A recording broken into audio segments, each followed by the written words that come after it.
વાગરા તાલુકાના દહેજ વિસ્તારમાં પોલીસે કેમિકલ ચોરીના મોટા નેટવર્કનો પર્દાફાશ કર્યો છે. દહેજ ભરૂચ હાઈવે ઉપર આવેલી મહાદેવ હોટલના પાર્કિંગમાંથી લાખો રૂપિયાના મુદ્દામાલ સાથે 2 આરોપીની ધરપકડ કરવામાં આવી. દહેજ પોલીસ સ્ટેશનના પોલીસ ઇન્સ્પેક્ટર એચ.બી. ઝાલા અને સેકન્ડ પોલીસ ઇન્સ્પેક્ટર કે.જી. સિસોદિયાના માર્ગદર્શન હેઠળ પોલીસ ટીમ પેટ્રોલિંગ કરી રહી હતી.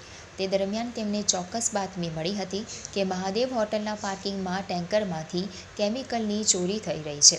બાતમીના આધારે પોલીસે તાત્કાલિક દરોડા પાડ્યા હતા.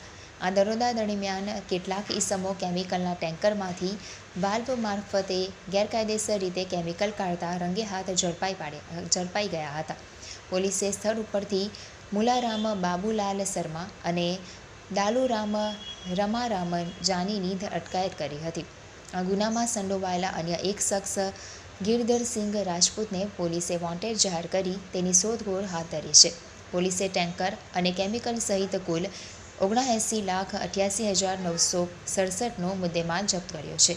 ઉલ્લેખનીય છે કે દહેજ વિસ્તાર મોટા પાયે ઔદ્યોગિક એકમો ધરાવતો હોવાથી અહીં રાસાયણિક પદાર્થોની અવરજવર સતત રહે છે.